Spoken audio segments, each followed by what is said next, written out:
Nah, Sahabat Kompas TV, balik lagi bareng gua Rengga di Ranger Auto Kompas TV. Nah, Sahabat Kompas TV, sekarang gua akan nunjukin ke kalian mobil yang baru dibawa masuk ke Indonesia oleh BYD atau BYD Indonesia, yaitu BYD atau 01 kayak gitu. Atau BYD atau 1 ya kayak gitu. Nah, mobil ini tuh merupakan mobil compact, mobil kecil yang dimana ini kayaknya akan menjadi varian-varian terbaru di mobil-mobil kelas mini-mini yang ada di Indonesia nih, Sahabat Kompas TV. Dimana kita lihat mobil ini ukurannya sangat mungil sekali. Ya ini mungkin seukuran mobil apa ya? Mobil Karimun mungkin. Dan yang lebih mengejutkan lagi yaitu dari sisi harganya nih, Sahabat Kompas TV. Ya, harganya kalau misal gue sebutin kalian akan tercengang kayak gitu ya. Dan nanti harganya seperti biasanya akan gue spill di belakang aja ya, biar kalian penasaran dulu dengan mobil ini. Nah, sekarang kita lihat dulu lebih deket mobilnya seperti apa. Yuk, kita lihat yuk.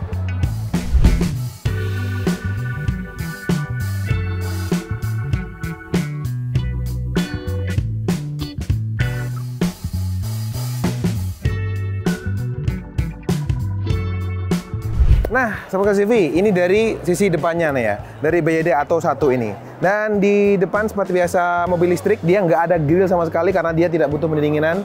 Dan di depan ini ada tulisan BYD saja gitu.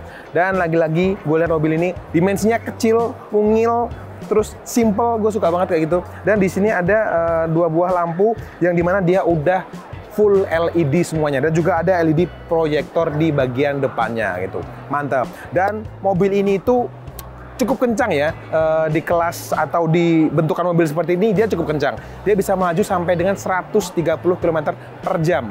Dan dari 0 sampai 50 km, mereka ngeklaimnya dari 0 sampai 50 ya, itu di sekitar 4,9 second ya. Mungkin kalau di 0 sampai 100 ya sekitar 7 sampai 8. Itu kayaknya cukup kencang ya, karena mobil ini memiliki mesin sebesar 55 kW atau sekitar 75 HP lah. Jadi menurut gua cukup banget untuk mobil sekecil atau sekompak ini. Mantap. Dan mobil ini mempunyai 2 jarak tempuh. Yang pertama di 300 km dan yang kedua 380 km. Dan itu mempengaruhi harga dari BYD atau 1 ini. Oke, menurut gua mobil kecil atau kompak seperti ini bisa mencapai 300 sampai 380 km, itu mantep banget. Dan berarti ini bisa dipakai ke luar kota seperti itu, Sahabat Kompas TV. Nah, sekarang dari sisi depan udah, sekarang kita lihat di sisi sampingnya.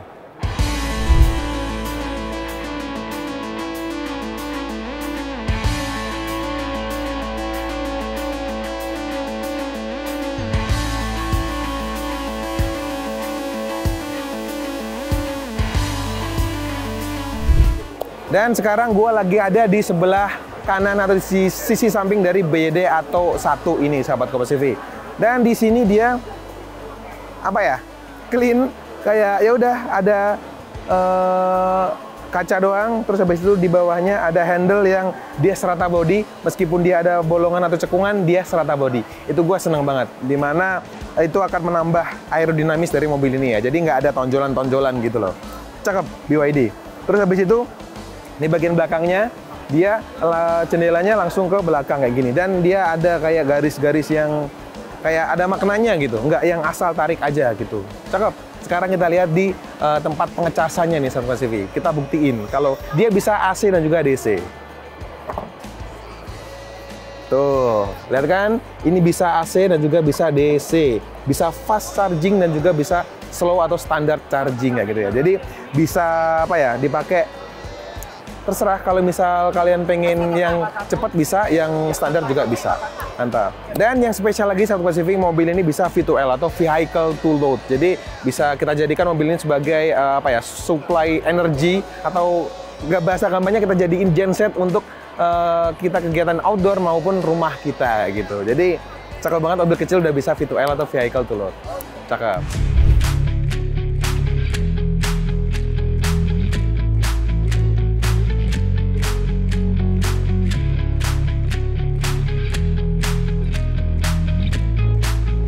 Nah, sekarang gue lagi ada atau sudah berada di belakang dari BYD atau 1 nih, Sahabat Kompas TV. Dan yang gue lihat pertama kali, desainnya unik. Dia nggak mirip dengan mobil-mobil yang lain, dia unik. Dimana penempatan lampunya dia agak di atas kayak gitu, Sahabat Kompas TV. Dan juga gap antara spoiler dengan lampu ini kayaknya terlalu apa ya? terlalu kecil lah. Cuman ya hampir sejengkal lah ya. Jadi kayak agak lain gitu ya, terlalu mepet dengan atas bawah ya. Itu yang membuat BYD punya ciri khas sendiri, spesialnya BYD Atto 1 ini. Dan di belakang dia desainnya clean, cuman ada BYD EV dan juga Atto 1. Terus di bagian bawahnya dia cuman ada lampu apa namanya cat eye doang. Jadi dia ini bukan lampu yang nyala. Terus lampu nyalanya cuma ada di atas sini doang. Lampu sen dan juga lampu mundur ada di atas sini juga. Nah, sekarang kita lihat mobil ini udah electric tailgate ataukah belum? Kita buktikan. Di sini ada tulisannya sih ya. Disuruh mencet di bagian sini. Sayangnya masih membuka dengan manual. Tapi lagi-lagi kalau kalian udah gue kasih tahu harganya, nanti kalian akan kayak oh ya udah gitu loh. Nggak bisa dibuka elektrik ya udah. Soalnya harganya bener-bener kayak gue gemes pengen ngasih tahu sekarang tapi nanti aja ya biar tetap penasaran. Dan di bagian belakangnya nih, di bagian bagasinya dia juga cukup lebar, cukup dalam juga segini. Ini kalau misal galon itu bisa muat 2 sampai 3 galon lah ya. Kalau koper besar 1, koper medium 2 bisa lah kayak gitu. Terus di bawahnya tidak ada tambahan bagasi jadi cuman segini doang. Jadi kalau kalian masih pengen kurang lebar, kalian bisa membuka jok di bagian belakang ini doang. Tuh. Dan dia bisa rebah. Dan ini pasti akan menambah space di bagian belakang bagasi dari BYD Atto 1 ini. Oke, sekarang kita cek di bagian dalamnya. Gue juga penasaran apa sih yang baru dari BYD Atto 1 ini. Yuk.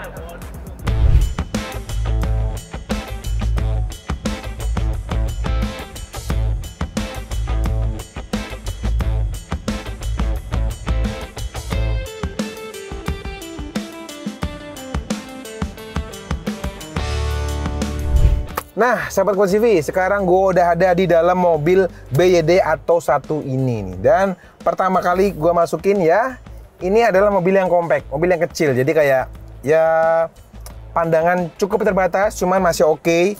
Karena ini atasnya mungkin agak itu ya, agak pendek. Jadi tapi oke kok, masih kelihatan jelas lah ya. Dan kaca spion di tengah ini cukup sedikit menghalangi. Mungkin bisa diatur dari cara duduk kita ya. Dimana pas gue ngatur, tadi gue juga cukup terkejut karena ini bisa menggunakan electric seat kayak gitu. Mobil kecil, mobil EV dan dia udah punya electric seat. Tuh, ini enak banget. Nah, kalau misal agak gue turunin ke bawah, ini pandangan cukup oke lah, cukup luas daripada yang tadi ya kayak gitu.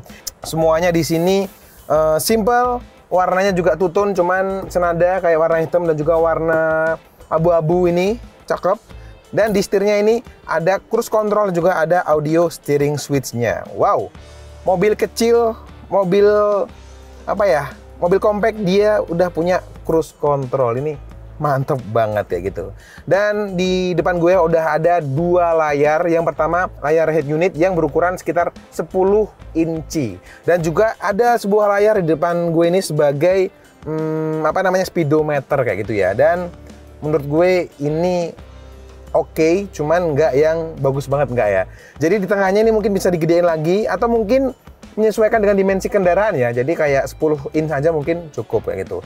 Namun yang gue kurang suka yaitu layar di bagian depannya ini nih, sahabat Kompas TV. Jadi dia oke, kecil dan juga full color atau berwarna ya. Cuman menurut gue kualitasnya bisa ditingkatkan lagi ya kayak gitu. Terus di depannya ada tuas-tuas yang dimana ini adalah tuas lampu dan juga tuas wiper.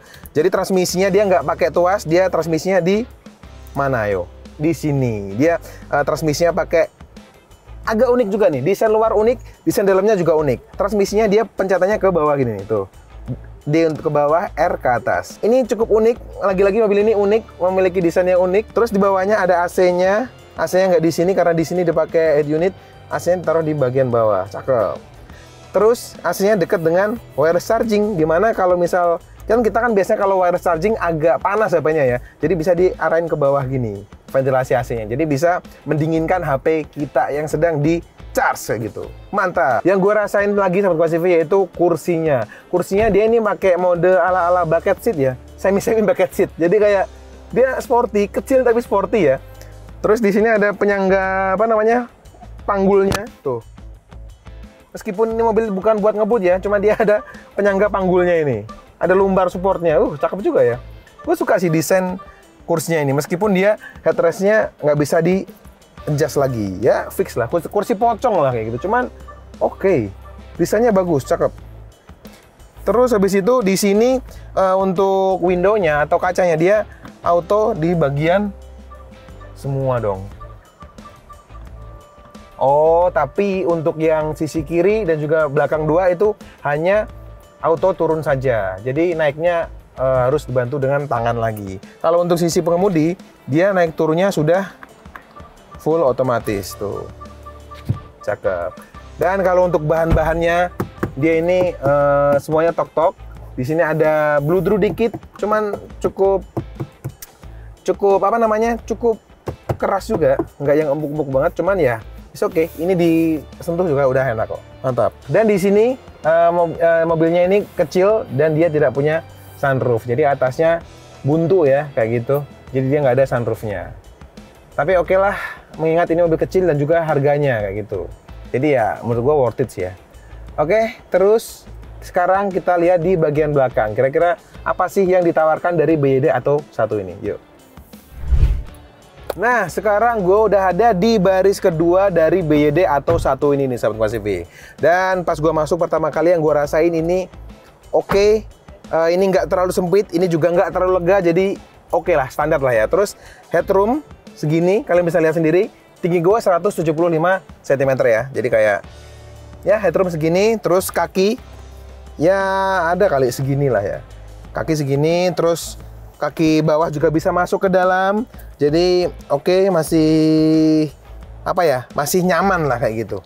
Terus habis itu ini kursinya tidak bisa di reclining lagi, jadi udah fix segini, cuman untuk headrestnya bisa diatur lagi. Tapi kalau untuk rebahannya dia udah fix segini saja. Dan di belakang ini polos, di atas nggak ada apapun, nggak ada lampu juga.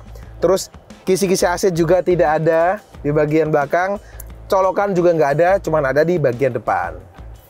Oke, bahkan armrest pun juga tidak ada, gitu. Ya, oke, jadi di belakang cukup polos, cukup simple, sahabat Kompas TV. Cuman ada kursi dan juga di sini ada 2 buah cup holder, cuman di bagian depan. Lagi-lagi penempatannya cukup unik. Biasanya kan di sini ya, atau di sebelah sini. Di sini ada sih, kecil, cuman yang lebih gede di bagian depan ini. Penempatan yang unik dari BYD Atto 1 ini. Oke, di belakang cuman ada itu saja. Sekarang gue akan umumin harganya. Kira-kira berapa sih BYD Atto 1 ini? Yuk, gak usah lama-lama.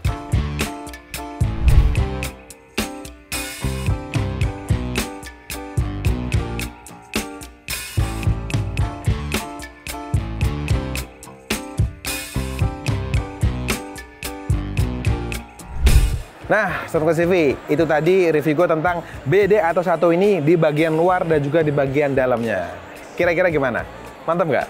Nah, sekarang tanpa berlama-lama gue akan informasiin ke kalian berapa sih harganya dari mobil ini.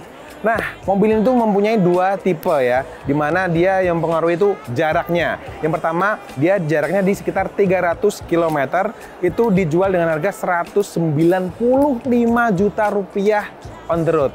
195 itu seharga LCGC lah ya, bahkan lebih murah dari LCGC. Kalian mendapatkan mobil kecil, compact, dan juga sudah EV, full EV kayak gitu.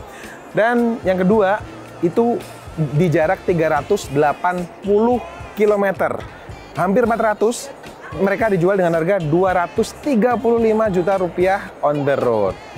Wow, mobil sekarang harganya udah mulai apa ya, mulai tidak make sense, mulai tidak masuk akal. 200 jutaan aja udah dapat mobil baru dan juga mobil EV, mobil listrik kayak gitu. Jadi dengan uang sekitar 200 jutaan, bisa di bawahnya, bisa di atasnya, kecil kan, nggak jauh-jauh, itu kalian bisa mendapatkan mobil EV kayak gitu. Wow, BYD lagi-lagi melakukan gebrakan di pasar Indonesia. Apakah kompetitornya lain akan semakin ketar-ketir dan juga mengikuti harga BYD ini? Kita tunggu aja ya. Dan mobil ini tuh sepertinya masuk di segmen atau di kelasnya Ceres kali ya, Ceres, Wuling REV, tapi nggak bisa disamain juga karena mobil ini lebih gede dari Wuling REV dan juga Ceres kayak gitu. Ya mungkin Ceres 3 yang baru masuk Indonesia itu juga sekelas ini, Neta V mungkin di kelas-kelasnya itu juga, tapi lagi-lagi ini harganya lebih reasonable, lebih masuk akal banget kayak gitu. Makanya tadi gue bilang kan, kalau terangnya itu nggak bisa otomatis, itu masih bisa dikompromi lah dengan harga yang segitu doang kayak gitu. Wow, dan juga di dalamnya head unitnya tidak terlalu besar atau mungkin di speedometernya agak kecil, itu lagi-lagi masih bisa dibicarakan lah ya dengan harga yang seperti itu. Dan yang bikin gue kaget lagi, mobil ini di bagian penumpangnya dia udah pakai kursi elektrik, dimana itu menambah nilai plus dari BYD Atto 1 ini. Wow, gue tadi nggak nyangka, gue kira ini bakal manual, ternyata matic kayak gitu. Dan mobil yang sekitar 100 jutaan lagi atau 200 jutaan nggak sampai lah ya, itu ada juga dari Citroen C3 yang manual. Itu emang segitu juga ya, sekitar 200 jutaan. Dan ini merupakan pesaingnya kali ya.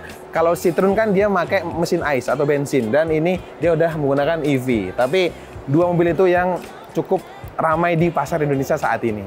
Lagi-lagi gue salut sama brand China sekarang, di mana mereka bisa membawa teknologi atau inovasi yang bagus ke Indonesia dengan harga yang reasonable dan sangat masuk akal sekali.